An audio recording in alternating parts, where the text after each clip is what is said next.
tardes. Tenemos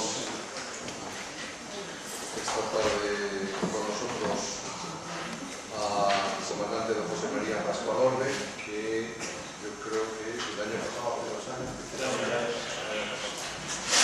y que bueno, pues nos causó tan buena impresión que le hemos pedido por favor que nos amplíe tesis.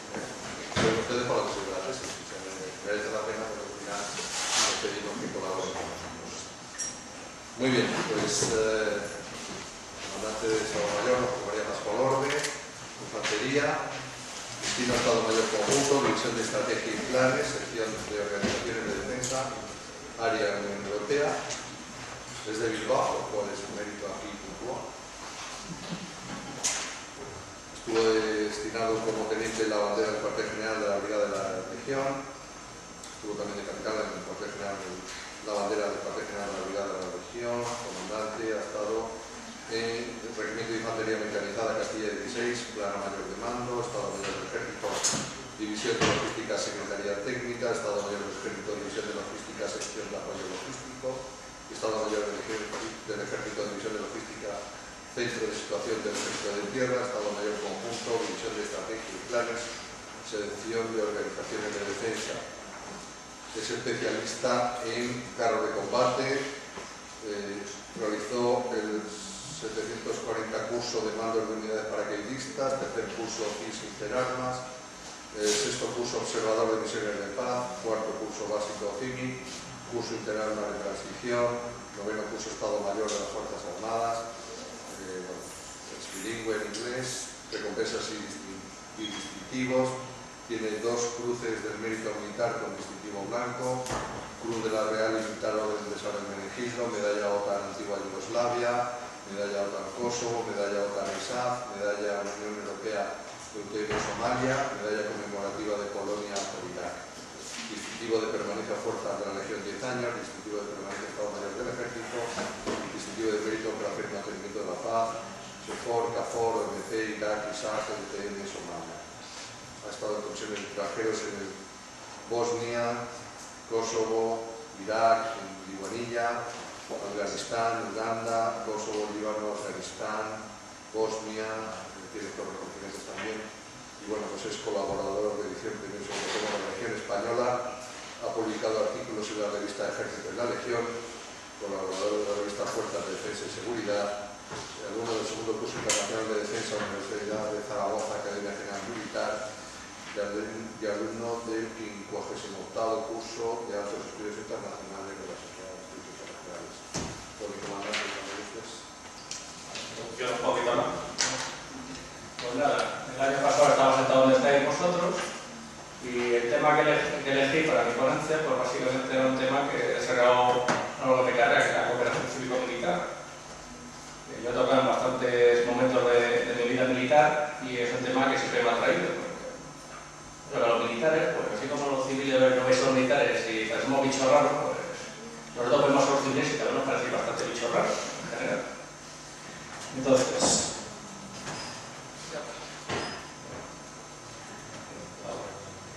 bueno, pues ahí tenéis el índice de la presentación. Inicialmente voy a hablar de lo que es la guerra y lo que es el conflicto. Posteriormente, pues iré tocando las distintas etapas de las relaciones entre civiles y militares, explicando entre medias pues, lo que es ahora, lo que se conoce ahora como cooperación cívico-militar.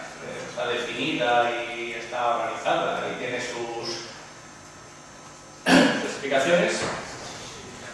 Trataré un poco a lo que tiende la cooperación cívico-militar y finalmente pues pondré unas conclusiones y pues, si aquellos que alguna vez en vuestra vida pues, lleguéis a puestos de decisión, pues unas recomendaciones de dónde tendríamos que enfocar, dónde tenemos que ir los civiles y los militares para conseguir solucionar este mundo que nos ha tocado vivir. Entonces, sin más, empiezo la primera. Y lo primero es la guerra y el conflicto. ¿Qué es una guerra? Pues una guerra es un conflicto armado. Es decir, la guerra es de todos los conflictos que hay en el mundo, la guerra es solo uno de ellos. Y es la parte en la que unos combatientes emplean unas armas para enfrentarse y decidir quién gana. Pero eso es solo una clase de conflicto. Entonces, si vemos lo que nos dice Clausewitz, que la guerra representa la política por otros medios, lo unimos todo, llegamos a la conclusión de que la guerra es solo una parte de un conflicto. Y por eso hoy en día ya no hablamos de guerras. Hoy ya no existen las guerras, existen los conflictos, porque ya, antes de yo declaro la guerra, ya tenías unos en un bando y otros a otro, y se llegaban a matarse hasta que ganaba uno, eso ya no existe. Ahora hay conflictos, lo que la guerra, lo que sería el conflicto armado es solo una parte pequeña del conflicto global, que es el conflicto económico, político, religioso y militar, que sería la guerra. Entonces, pues vamos a pasar ya a la historia de la relación cívico-militar. Tradicionalmente, las relaciones cívico-militares han sido muy claras. Los militares tenían muy claro qué había que hacer con los civiles, que básicamente era eso. Es decir, los militares, el Estado acometió a los militares y los civiles eran unas cosas que estaban en medio y que molestaban. Y si había que apartarlas, se apartaban. Y ya está. Claro, esto no era muy políticamente correcto hoy en día. Entonces ya fue cambiando y uno de los hechos característicos fue la caída del muro de Berlín. Cuando cayó el muro de Berlín, pues acabó realmente los grandes conflictos de la humanidad, los grandes conflictos convencionales. Ya no había dos bandos, ya no había guerra fría, ya no estaba el este y el oeste enfrentados y ya pues pasamos a que éramos optimistas todos. Un nuevo orden mundial, solo había un gran estado que era Estados Unidos, todo estaba bien, vamos a impulsar la democracia, vamos a impulsar los derechos humanos, ya quien quiere dictaduras, ya todos tenemos que tender a los valores de libertad, ya nadie, o sea, los antiguos dictaduras que apoyábamos en Sudamérica o en África o en Asia porque nos ayudaban y bueno, eran un mal menor, ya no interesa. Ya lo que interesa es impulsar la democracia, que son los verdaderos valores, para que todo el mundo vea lo bonito que es vivir en libertad. De hecho, hubo un señor que escribió el libro de la fin de la historia, que ya, como no había guerras, pues se había acabado la historia. Claro, eso, desgraciadamente, pues la historia, los pocos años descubrimos que no era así.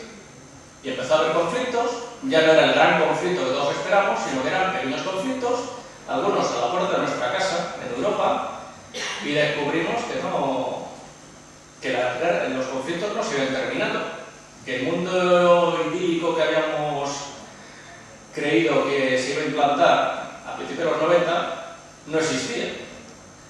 Y entonces, pues los ejércitos empezamos a pasar de nuestra misión, que era combatir otros ejércitos, a cambiar, y nuestra misión pasó a ser defender a la población civil de las amenazas que les atacaron.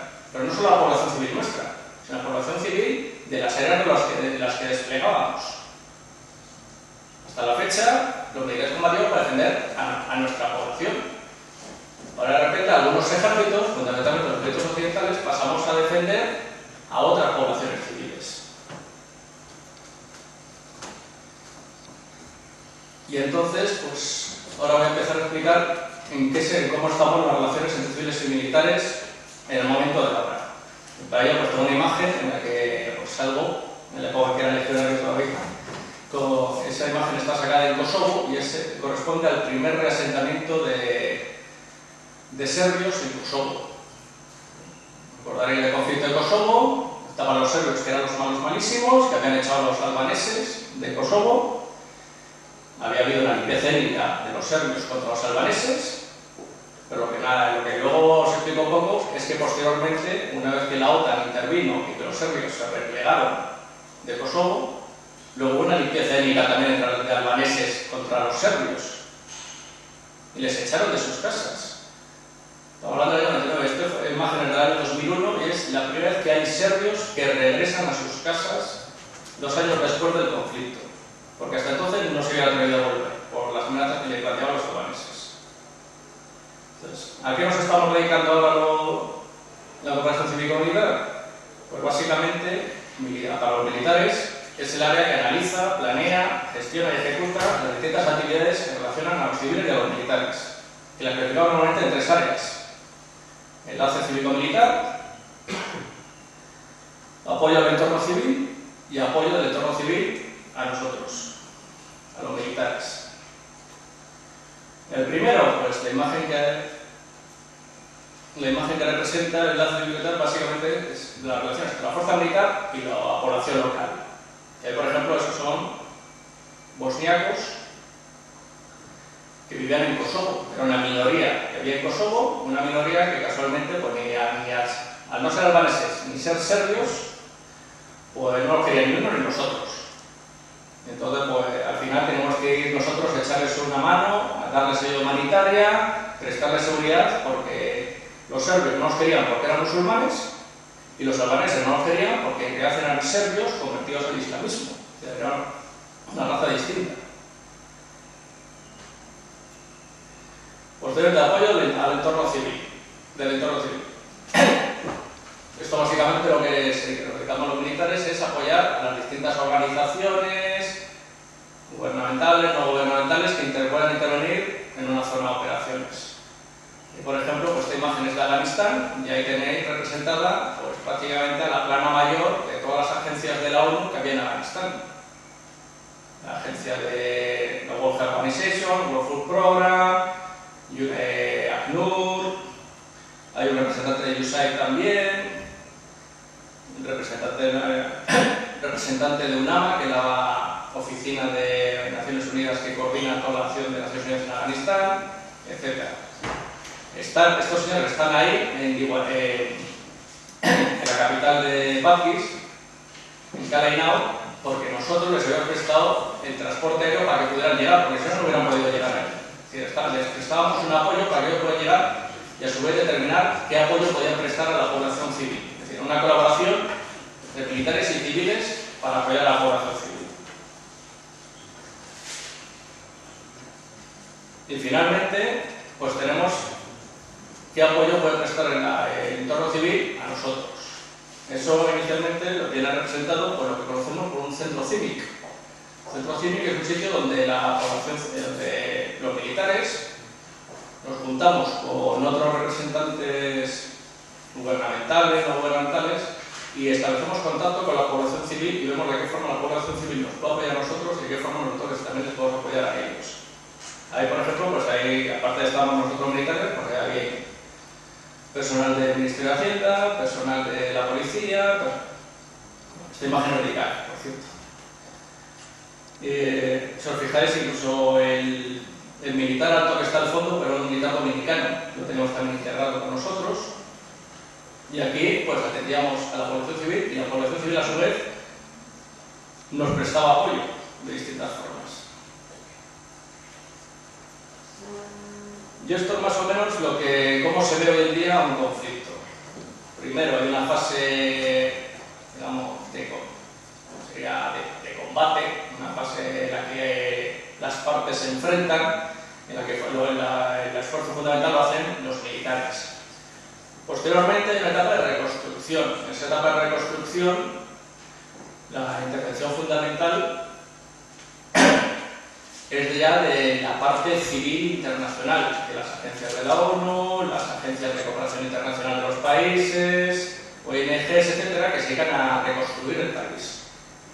¿Qué hacen los militares mientras? Proporcionan seguridad a la zona para que los posibles elementos que no quieren esa reconstrucción, que no quieren esa paz, pues no pueden intervenir y protegemos a la población local y a las agencias que están interviniendo. Para que al final, en la etapa ya de desarrollo, el liderazgo de las operaciones lo lleven ya la propia población local, con sus órganos de gobierno, y a esos órganos de gobierno nosotros, la comunidad internacional, tanto civiles como militares, les somos el elemento que les apoya. Ya no llevamos el liderazgo nosotros, lo llevan ellos, la propia población civil, que es el objetivo de toda intervención internacional, que la propia población civil sea capaz de autogestionarse y de ser autosuficiente, que no dependa de la ayuda internacional y que pueda volver a rehacer sus vidas previas al conflicto. Pues esto es lo que teníamos hecho, y entonces todo el mundo también lo tenía muy claro, por ejemplo, pues la guerra de Bosnia, la guerra de Kosovo, etc. Y de repente, pues otro acontecimiento.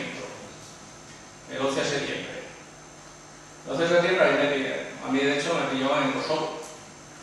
Pasamos en Kosovo de ir en un vehículo sin blindar, tranquilos, hablando con la gente, ¿no? A ir metidos en vehículos acorazados, con protección, con armamento a todos lados, porque ya de repente pues ya no teníamos claro quién eran los buenos y quién eran los malos. Esto que nos llevó a que los conflictos volvieron a cambiar. ¿Qué características tienen los conflictos? Que ya no hay frente. Sí, todavía en Kosovo pues sabía dónde estaba el frente. Ya no, ahora uno va a Afganistán y no sabe dónde está el frente. Uno se va a Mali y tampoco sabe dónde está el frente. Pues aquí se está combatiendo, pero es que 20 kilómetros más para abajo no se está combatiendo, pero 50 kilómetros más para allá sí, no se sabe. No hay un sitio de frente definido, entonces no se sabe dónde están los buenos y dónde están los malos. Característica principal, la población es el campo de batalla. Si ya no combatimos por conseguir terreno, ya combatimos ya se combate por conseguir población. ¿Qué quieren todos los bandos? Que la población esté a su lado, ya sea voluntariamente o a la fuerza.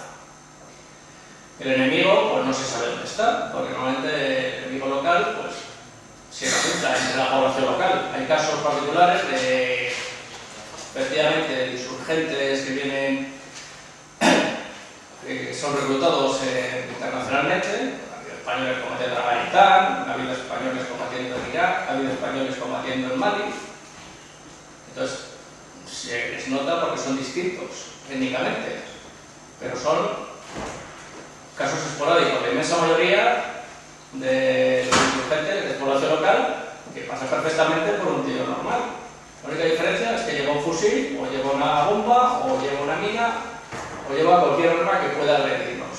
Y en el momento que la usa, la tira y ya no sabe si ha sido él o no. No tiene ninguna forma de identificarlo.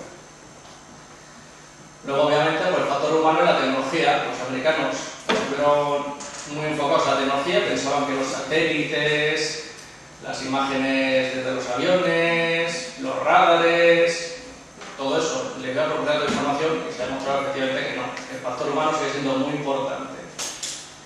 Tan importante que la clave de los conflictos hoy día es la comunicación. Lo fundamental es que tú vendas lo que quieres y que la gente comprenda que todo lo que quieres. Es decir, comunicarte a la gente, saber vender a la gente tus ideas y saber convencerles de que tú eres el que defiende lo que ellos necesitan.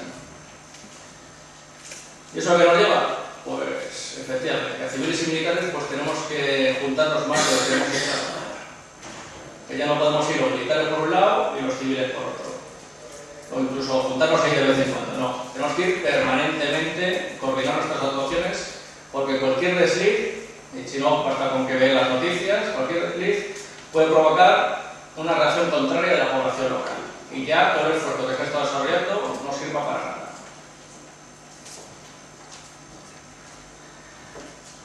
Un ejemplo de cooperación cívico-militar, pues por ejemplo, cuando estuve en Kosovo, ¿qué hicimos? Pues reconstruir el pueblo donde vivían, la casa donde vivían los serbios que os había presentado antes en el autobús. Las casas estaban completamente destruidas, completamente hasta los cimientos. Entonces hubo un proyecto en el que intervinieron ONGs, intervinieron agencias gubernamentales, intervinieron agencias de la ONU, e intervenimos los militares de KFOR, pero los militares españoles, que éramos los que estábamos en la cena, y entre todos reconstruimos el pueblo. Tenéis un ejemplo, esto era el proyecto inicial, y ahí ponían pues, las casas que estaban reconstruidas, las casas que se iban a reconstruir, quién las reconstruía, y todo eso estaba dentro de una burbuja de seguridad que proporcionaban los militares, para que las agencias internacionales pudieran trabajar con seguridad y las casas efectivamente se reconstruyeran. Para que os dais cuenta de la evolución, en el año 96 estuve en Bosnia, y un caso exactamente similar, que eran bosnios que volvían otra vez a un pueblo que se llamaba Stolac, que estaba ocupado por los croatas. Llegaban las agencias internacionales, reconstruían las casas por la mañana y por la noche cuando se iban, llegaban los croatas y las volaban. Entonces, en este caso ya en Kosovo ya habíamos aprendido y ya instalamos seguridad permanente para impedirlo.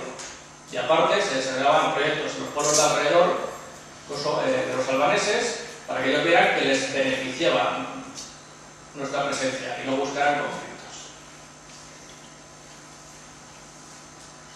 Esto ya fue evolucionando y ya se fue dando forma. Y entonces llegamos, por ejemplo, a Irak. En Irak se inventó el Governmental Support Team, que era un equipo de gobierno, que eran militares y civiles, que apoyaban al gobierno local.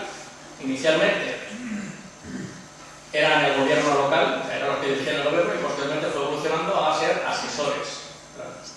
Hasta que ya el gobierno local fue capaz de actuar autónomamente. Eso que veis ahí, esa gente que veis ahí, era el gobierno de la provincia de Libanía, literalmente. Ya fuimos evolucionando y en Afganistán se inventó el Provisional Reconstruction Team. Este equipo ya era, así como el Government Support Team, era muy pequeño, era muy poca gente y es eso, el personal que he visto antes era en el gobierno de una provincia.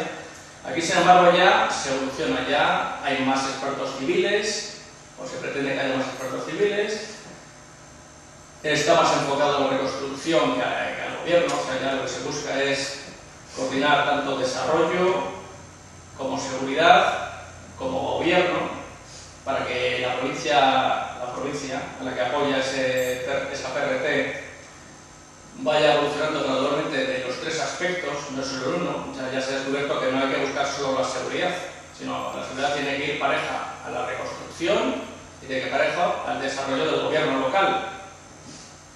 Porque si no, no conseguimos nada. Si conseguimos una situación de seguridad y de repente nos vamos, ¿qué ocurre? Porque todo vuelve a estar como estaba. Ahora en Afganistán nos vamos a ir, pero nos vamos a ir dejando una estructura de gobierno que antes no existía.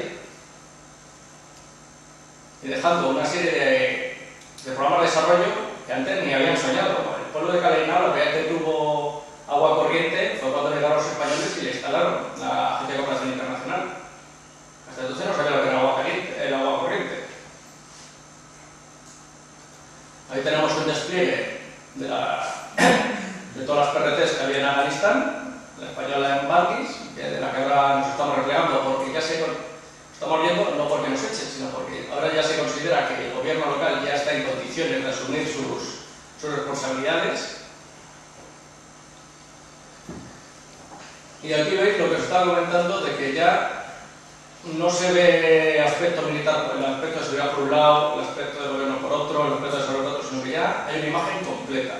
Esta es el Afghan National Security Development Strategy, y ahí se ve ya, por ejemplo, que lo que es el tema, el pilar 1, que es seguridad, es solo una columnita. El pilar 2 de gobierno, lo mismo. El pilar 3, en cambio, es mucho más ancho, porque ya se ve que realmente lo que transmite es seguridad, lo que al final a la larga va a proporcionar seguridad a la población es el desarrollo. El que no tiene nada no tiene nada que perder. El que ya tiene algo ya se lo piensa dos veces antes que dejarse llevar por un fanático. Entonces, todo lo que hoy en día, todos los programas que hay en cualquier país en conflicto, pasa no solo por proporcionar seguridad, sino también por proporcionar gobierno y desarrollo, de forma que el país sea autosuficiente, no dependa de la ayuda internacional y pueda gobernarse, pueda proporcionarse su propia seguridad y pueda desarrollar sus propias capacidades. Aquí tenéis explicado un poco cómo la evolución, cómo la PRT, la parte civil y militar, va interviniendo en las tres áreas que he mencionado, cómo interacciona con las distintas organizaciones que hay en el teatro, internacionales, ONGs, con los donantes, que son organizaciones, con la inversión privada, que también hay. Y entre todos ayudan al gobierno de Afganistán para que el gobierno de Afganistán ayude a la población afgana. Esto es una imagen idílica. La realidad es que no hay plena integración todavía entre los distintos niveles de mando, digamos. Que no hay una integración plena. Tampoco hay una integración plena entre las distintas agencias, aunque ya se colabora mucho más. Cada uno sigue un poco distintos objetivos y entonces te vas a una provincia y tiene muchísimos hospitales y ninguna escuela, y te vas a otra provincia y tiene muchísimas escuelas y ningún hospital. Pero bueno, se va mejorando. Y luego, la plena integración internacional. No hay coordinación entre las distintas naciones ni las distintas organizaciones para dar una solución común. Sí, se puede llegar al caso de que haya un proyecto para construir un hospital en un pueblo por una agencia internacional, y también hay un proyecto para construir un hospital en el mismo pueblo por una ONG. Porque al final se están duplicando esfuerzos y si se hubiera coordinado, uno de los dos hospitales se hubiera montado en otro pueblo que todavía no tuviera. ¿Y a dónde vamos? Pues lo de retorno al pasado, lo que nos decía Sun Tzu, que como militar siempre hay que citar a Sun Tzu. Hay que tener una sola intención y todos deben cooperar. Lo que dicen los militares, pues hay que trasladarlo en general. O sea, ya he comentado que los militares ya no van solo por el mundo. Y los civiles tampoco. Ya vamos todos reunidos. Y de hecho, una cita más moderna, el general jefe del ejército de tierra americano, Frank Dempsey, que ya considera que el instrumento militar, los militares nunca van a ir solos a ningún sitio. No pueden, porque no sirve para nada. Tienen que ir acompañados. Acompañados por expertos civiles, acompañados por agencias de cooperación, acompañados por gente que sea capaz de desarrollar aquellas áreas en las que los militares no somos expertos. Yo he hecho de todo, pero cuando digo de todo, es de todo. Pero he hecho de todo pues, con sentido común y equivocándome muchas veces, porque realmente uno es humano y uno no es experto en todo. Entonces, eso hay que evitarlo. El problema que había en Afganistán, por ejemplo, es que en las CRTs había muy poco experto civil. Porque claro, que va a ir a Afganistán a sufrir ahí, que me pueden atacar, que me pueden matar, etc. Resultado, por final tenías militares asesorando a personal del gobierno afgano, a personal del gobierno local, sin ser expertos del área. Yo conocí a un capitán de artillería que era, experto en agricultura. Y lo que conocía agricultura, pues eso, de ir por la carretera y ver los campos de trigo, por ahí, en España. Entonces, no, hay que evitarlo. Un ejemplo de cooperación y a dónde vamos, de integración, pues lo que ahora mismo se llama la operación UTM Somalia. Una operación en la que se está formando el ejército somalí. Somalia es un estado fallido, es un estado que no existe. No existe desde hace 20 años. Entonces se quiere volver a crear. Pero no se crea de golpe, sino que ir poco a poco. Las fuerzas armadas no existían, pues están empezando a crear poco a poco. Y aquí colaboramos todos. Colabora el gobierno somalí, que selecciona el personal, que lo filtra. Colabora el gobierno americano,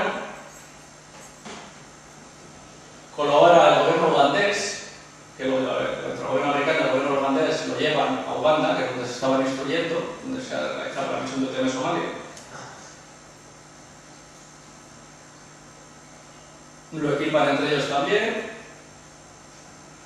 les pagan, porque desgraciadamente formar un ejército y que luego al final no tengan garantizado un sueldo, no tengan garantizado la vida, pues ¿qué significa? Pues que probablemente ese ejército que te ha gastado dinero en formarlo, en prepararlo y en equiparlo, pues se conviertan en piratas, porque al final tienen que vivir. Entonces hay que garantizarles una seguridad de que el trabajo que están desarrollando, que van a desarrollar el ejército del gobierno somalí, pues que va a tener una recompensa.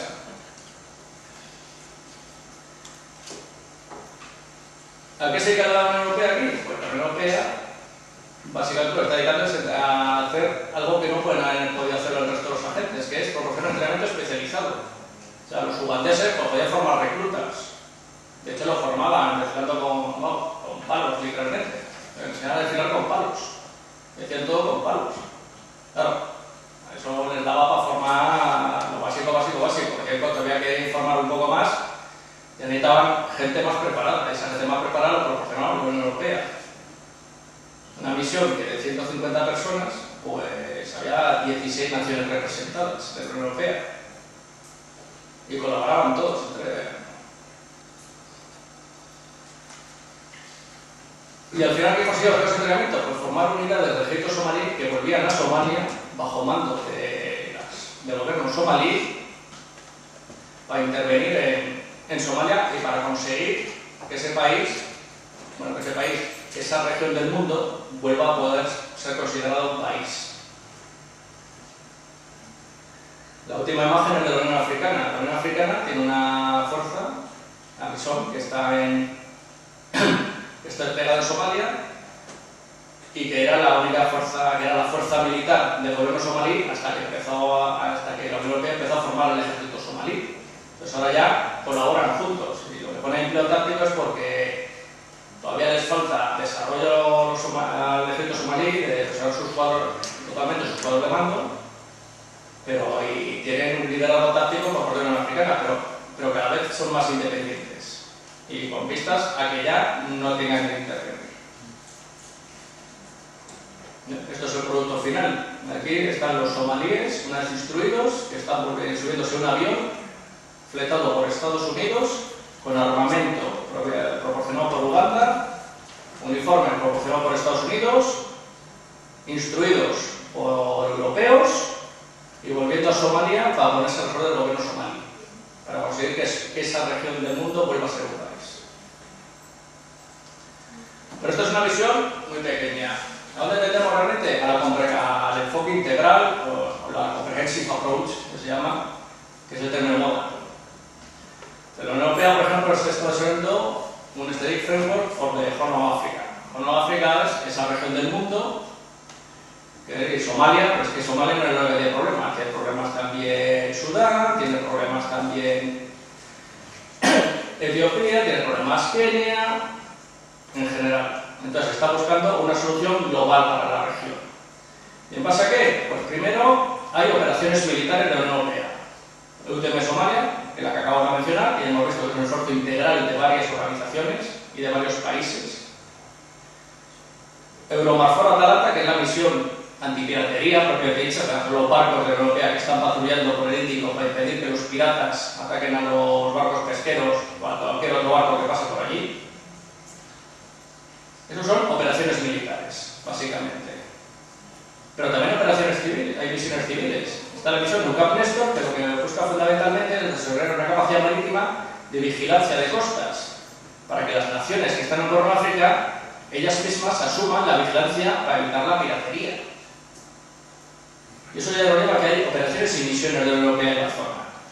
Las operaciones y misiones necesitan ser coordinadas. Para eso se ha creado un centro de operaciones, Cuerno de África, que es el OPCEN, que viene justo abajo, y hay un representante especial de la Unión Europea para el Cuerno de África. Y todo eso está bajo el paraguas del Servicio Europeo de Acción Exterior. Pero ahora hay más, porque la Unión Europea también tiene la Dirección General de Desarrollo y Cooperación, la Dirección General de Ayuda Humanitaria, el Foreign Policy Instrument y luego también las propias acciones de los Estados miembros. Todo eso junto es el enfoque integral de la Unión Europea. O sea que, como habéis visto, la parte militar es una parte pequeña, absolutamente de todo el esfuerzo. Y que cuando hablamos de cooperación cívico-militar ya estamos funcionando, ya es cooperación cívico-militar y ya fundamentalmente está convirtiéndose en cooperación civil-civil. Y ya finalmente el enfoque integral total ya es la que engloba a otros países que están fuera de la Unión Europea y otras organizaciones fuera de la Unión Europea. Naciones Unidas, Unión Africana, Estados Unidos, China, la India. Hay muchos intereses en el Cuerno de África, hay mucho interés para que esa zona deje de ser un foco de conflicto. Y eso es lo que nos lleva al enfoque integral. Y eso es lo que se está atendiendo. Es decir, ya la cooperación cívico-militar está evolucionando ya realmente a una imagen global, a un tratamiento global de cualquier conflicto. Ya no es militares y civiles, son militares, civiles, civiles, civiles, civiles, civiles, civiles. Okay, ¿para eso qué hace falta? Pues hace falta que los militares cada vez vamos a ir a menos. De hecho vais a Mali y en Mali la operación Serval de los franceses han desplegado 4.000 militares en Mali y ya los están replegando. ¿Por qué? Porque los militares se quieren que estén lo menos posible. No sé, ya Afganistán es muy difícil que vuelva a ocurrir. Eso de tener miles y miles de hombres desplegados lejos durante muchísimo tiempo, pues se ha demostrado que no sirve para nada. No sirve para nada. Que es muy costoso para los beneficios que sacas. Entonces, ¿qué se está haciendo? Operaciones rápidas de intervención, como la operación Serval de Francia, y una vez que está la situación controlada, se repliega la parte militar se reduce muchísimo. Ahora, la operación Serval se está reduciendo, se está implantando una operación de instrucción, como la de Somalia, se llama exactamente igual, UTM Mali, que lo que busca es formar al ejército maliense para para que sea capaz de asumir la propia seguridad de ese país y de enfrentarse a las milicias que hay en la zona. La presencia civil aumenta, cada vez hace falta más expertos civiles, que como he comentado, los militares pues vamos a hacer muchas cosas, pero no somos expertos en todo. Tenemos jurídicos, pero nuestros jurídicos son expertos en la ley que nos afecta. Ya cuando empezamos a hablar del litigio de tierras, pues nuestros jurídicos pues no, ya tendrían que ponerse a estudiar más. Tenemos personal para atender emergencias, sí, tenemos la UME. ¿Tenemos bomberos? Sí. ¿Tenemos gente especialista en logística, gente especializada en desarrollo? Sí, pero no es nuestro cometido. Y tenemos muy pocos. Ahí es donde tienen que intervenir ya las agencias internacionales, ahí es donde tienen que intervenir ya misiones civiles, que vayan expertos civiles en esas áreas a explicar lo que tienen que hacer a la población local. Y por eso, y una cosa fundamental es que hay que reducir los proyectos de ayuda humanitaria. El ayuda humanitaria lo que sirve es tener población que se acostumbra a recibirlo todo gratis, digamos, y que no busca autodesarrollarse, no busca sostenerse, sino que ya que la mantengan. Por ello, lo importante son los proyectos de desarrollo, los proyectos que busquen fomentar la agricultura, la industria, la autosuficiencia de esa región, que puede colaborar a la economía global tranquilamente. Y una cosa que estaba llamando mucho la atención es que la ONU, al final, cada vez se está reduciendo la importancia de las regiones en los conflictos. Porque la ONU es demasiado grande, hay demasiados intereses en la ONU. Y al final, pues siempre encuentras un país que no está interesado en que se solucione algo. Y lo bloquea. Y luego, pues yo cada vez que veo el organigrama de la ONU, me vuelvo loco también. Entonces, ¿a qué se tiende? A que la ONU pues, sea una imagen global, pero que en realidad la solución pasa por organizaciones regionales. La Unión Africana, ahora mismo en Mali, por ejemplo, ECOWAS, en la unidad económica que hay del oeste de África. Eso es lo que se busca. ¿Qué hacen otras organizaciones internacionales? ¿Qué hace la Europea? Apoyarles. Básicamente apoyarles. De hecho, en Mali el ejército francés se está retirando, pero se están desplegando fuerzas de ECOWAS, de la región, fuerzas locales, que entienden mejor a la población local. Y en el futuro esas fuerzas van a retirar y la seguridad sea proporcionalmente al conflicto maliense. Y lo que estoy viendo del ejército es extrapolable a todo el resto de ramas de la administración y del desarrollo de la población. Y finalmente, recomendaciones, pues que lo fundamental para que un país sea estable es que hay que desarrollar la población local, hay que conseguir que la población local sea autosuficiente en seguridad, en desarrollo y en gobierno. Tenemos que intercambiar experiencias entre civiles y militares, y que, como he dicho, entre civiles y civiles. Muchas veces son más difíciles de coordinar los civiles que los civiles y los militares. Hay que favorecer la coordinación entre todas las agencias para evitar solapes y para que al final todo el dinero se aproveche y que no se vaya perdiendo por el camino. Y finalmente tener paciencia, porque desgraciadamente el mundo de las organizaciones internacionales es relativamente complejo. Y uno ya, pues prefiero preguntar cuántas organizaciones internacionales pertenece a España, porque es que ya me pierdo. Esta imagen es de hace tiempo, ya todavía hay más organizaciones que ya prefiero no añadir para no complicar más la película. Y sobre todo tener paciencia, bueno, que CIVIC está evolucionando, que ya no es coordinación entre civiles y militares, sino es integración entre civiles y militares. Es decir, ya no es yo estoy aquí, tú estás allí, a ver qué hacemos juntos, sino que tú y yo juntos vamos a hacer algo. Y finalmente, pues, como he dicho, contacto estrecho entre civiles y militares. Tan estrecho como en esta foto. Que ahí en la esquinita se ve pues, el extremo de mi casco rodeado de iraquíes, y yo estaba ahí tan tranquilo, asumiendo que no me iba a pasar nada, y la gente lo agradecía. Entonces, civiles y militares tenemos que entendernos. Y aparte de civiles y militares, los civiles se tienen que entender también con los civiles. Y una cosa fundamental que hace falta en el futuro es personal civil que tome iniciativa y que sea capaz de irse a zonas de conflicto donde vamos los militares, porque los militares vamos donde nos ordenan, los civiles ya van voluntariamente.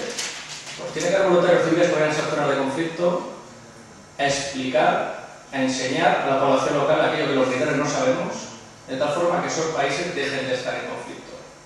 Y eso es todo.